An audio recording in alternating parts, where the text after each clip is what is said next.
dans cette question de l'histoire du Xinjiang, il y a un premier paradoxe, c'est que l'Occident, de manière générale, on peut dire les États-Unis, la Grande-Bretagne et l'Union européenne, ne cessent sur la scène internationale de crier contre la Chine pour ingérence, contre la Russie pour ingérence dans les affaires domestiques. Or, pourtant, ces mêmes pays, ces mêmes institutions ne cessent, eux, de faire de l'ingérence justement dans les affaires domestiques de la Chine. Le deuxième paradoxe, ensuite, c'est la réalité de la région du Xinjiang. C'est-à-dire que c'était une région qui était extrêmement arriérée et extrêmement pauvre. Et donc on sait que la misère a généré beaucoup de ressentiment et même du terrorisme. Et que la Chine, le gouvernement chinois a décidé justement de, si on peut dire, de mettre le paquet en termes de développement pour la région, qui est une région très aride, très difficile d'accès. Pourtant, la Chine a lancé un grand programme de développement infrastructurel et d'aménagement du territoire qui a porté ses fruits. Et aujourd'hui, il faut savoir que la croissance dans la région du Xinjiang a été quand même de près de 10% par an depuis les dernières décennies. Donc on voit bien qu'il y a une réelle croissance économique de par de l'engagement de la politique du gouvernement chinois dans cette région. Donc on voit bien qu'il y a un discours de propagande qui est menée par l'Occident et qui a des répercussions évidemment sur la scène internationale avec ce combat entre l'Occident qui a sa vision qui est les règles basées sur l'ordre, qui est une vision particulière de la démocratie, et la Chine qui doit aussi faire face justement au terrorisme, parce que vous posiez la question, c'est également une question militaire. Le gouvernement chinois a le devoir de protéger sa population, en plus d'amener le développement qui est la misère, on le sait, le terreau du terrorisme. En plus d'amener le développement, il doit aussi combattre ces forces terroristes qui sont indépendantistes et aujourd'hui mènent un combat dans la région du Xinjiang contre ces choses-là. Donc évidemment, il y a un aspect militaire auquel aujourd'hui certains néoconservateurs, certains propagandismes d'un impérialisme occidental utilisent en fait en disant que la Chine aurait créé des camps de concentration, des camps de travail avec des millions de personnes dedans. Et on sait que ces rumeurs viennent surtout des milieux néoconservateurs américains en particulier et européens, comme Raphaël Glucksmann par exemple, pour ne citer que lui en France. Et donc on voit évidemment un point de vue divergent sur cette question.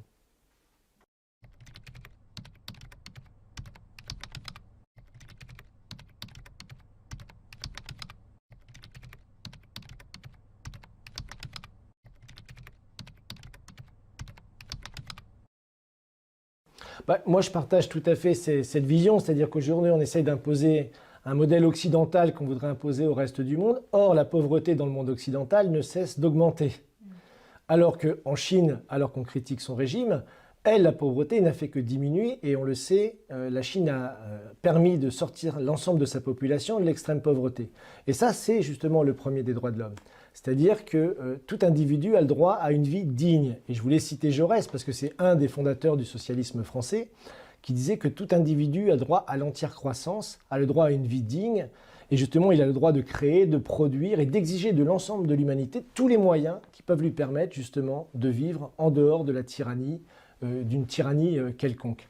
Et cette vision, en fait, c'est cette vision des droits de l'homme aujourd'hui qui est peut-être la plus efficace dans le monde, puisqu'on l'a vu avec la lutte contre l'extrême pauvreté, et ça touche aussi à cette question du terrorisme dont on parlait dans la première question, puisque le terreau du terrorisme aujourd'hui, c'est la misère, c'est la pauvreté.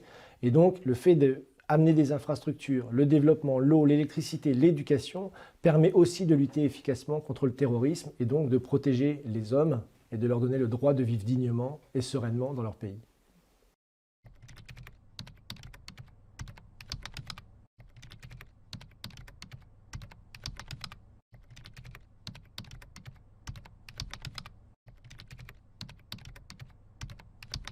Je suis de très près donc ce que fait la Chine en Afrique. J'ai eu l'occasion d'être en Côte d'Ivoire, encore dernièrement au Mali.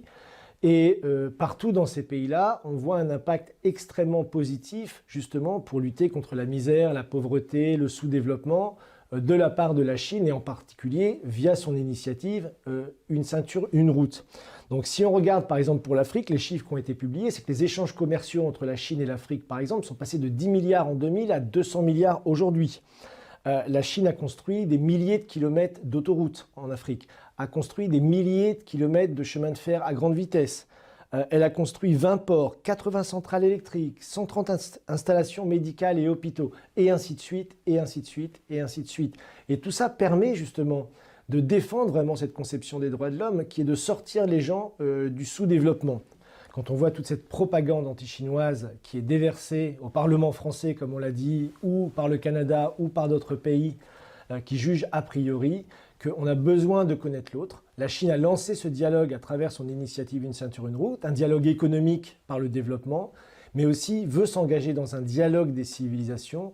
Et aujourd'hui, je pense qu'on a tout à gagner en Occident, aux États-Unis, dans l'Union européenne, en Grande-Bretagne, à s'engager dans ce dialogue des civilisations pour justement allumer cette lampe de la sagesse et éviter justement toutes ces tensions qui ne font que diviser finalement le monde pour mieux régner.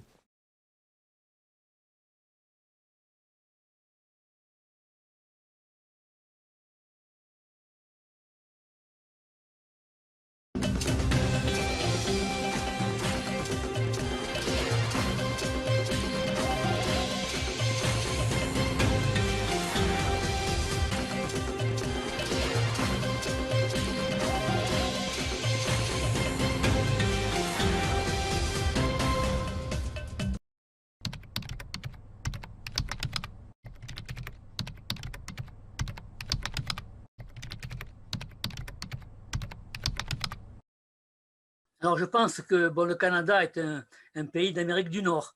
Donc, c'est un pays très proche des États-Unis d'Amérique.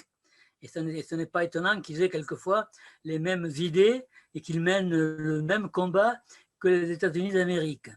Cela dit, j'ai vu que tout à fait récemment, hier ou avant-hier, je crois, le Sénat canadien a refusé de signer une motion pour condamner le génocide des Ouïghours. Il a refusé.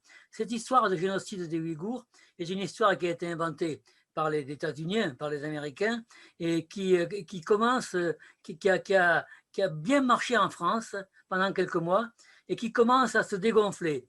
Par exemple, on a lu dans la presse en France ou sur Internet qu'il y avait au Xinjiang 1 million, 2 millions, 3 millions, 5 millions même de Ouïghours dans des camps de concentration. Quand on dit camp de concentration en Europe, on pense évidemment au camp d'extermination des nazis, d'Hitler. C'est terrible de parler de ça. Il faut savoir que le chiffre de 1 million est un chiffre qui a été inventé par un Allemand qui vit aux États-Unis, qui s'appelle Adrian Zenz, et qui est un menteur. Chaque fois qu'il dit une chose et qu'on vérifie, on s'aperçoit qu'il a menti. Donc il n'y a pas 1 million de Ouïghours dans des camps de concentration, et le chiffre et l'accusation sont si grossières que les médias français commencent à s'écarter de cette accusation. Puis vous avez vu peut-être que des autorités américaines commencent à dire qu'il faut arrêter de parler de génocide parce que ce n'est pas vrai. Les avocats du département d'État américain disent qu'il ne faut pas soutenir cette accusation parce qu'elle n'est pas crédible. Et puis les intellectuels américains de renom disent non, il faut arrêter avec ça, il faut arrêter de diaboliser la Chine parce que c'est contre-productif. À force de mentir, les mensonges se retournent contre les menteurs.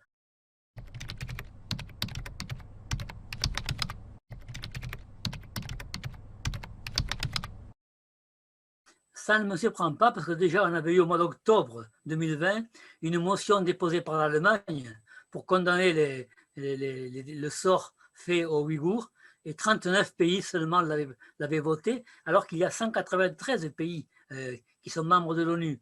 Alors je crois que ça ne me surprend pas ce dont vous parlez, parce que les Américains n'ont pas non plus le pouvoir de dicter leurs lois à l'ensemble des pays du monde.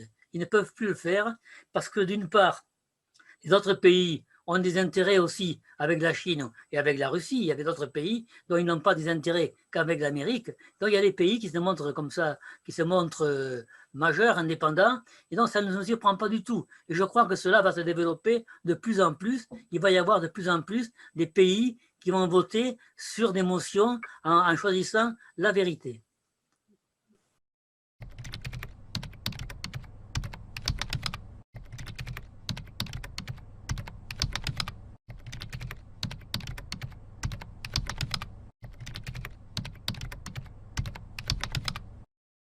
il y a une conception des droits de l'homme en Occident qui est une sorte de ce qu'on appelle la démocratie, le pluralisme démocratique, avec des élections où il y a plusieurs partis, puis celui qui est élu fait ce qu'il veut. Quand il est élu pendant 4 ans, on ne peut rien faire contre ça. Et puis il y a aussi une conception qui veut qu'il y ait une presse, avec une presse qui dit la vérité, et puis une presse qui dit n'importe quoi. Je sais de quoi je parle parce que j'en ai été victime. Et puis il y a une conception plus universelle qui est certainement la vôtre, qui est certainement la vraie conception des droits de l'homme. C'est que la première des libertés, des droits, c'est de ne pas mourir à la naissance. Et donc c'est la mortalité infantile. Et ça, ce problème-là, vous l'avez grandement résolu, alors qu'il y a des pays où, en fait, c'est un drame, beaucoup d'enfants meurent à la naissance. Ensuite, la seconde liberté, c'est de pouvoir aller à l'école, c'est de pouvoir s'instruire, c'est de pouvoir manger, c'est de pouvoir savoir lire et écrire, pouvoir se nourrir, avoir un toit, avoir du travail.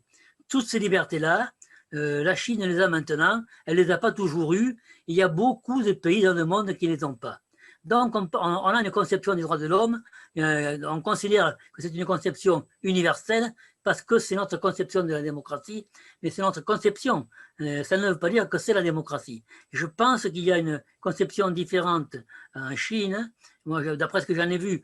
Et donc, la liberté, elle est là aussi. La liberté d'avoir de quoi manger, travailler, d'avoir une vie digne. C'est ça aussi. Alors, je crois qu'on a des conceptions qui sont tout à fait différentes, dont on devrait pouvoir parler. Ce serait bien qu'il y ait des débats sur le niveau de démocratie comparé entre la Chine et la France.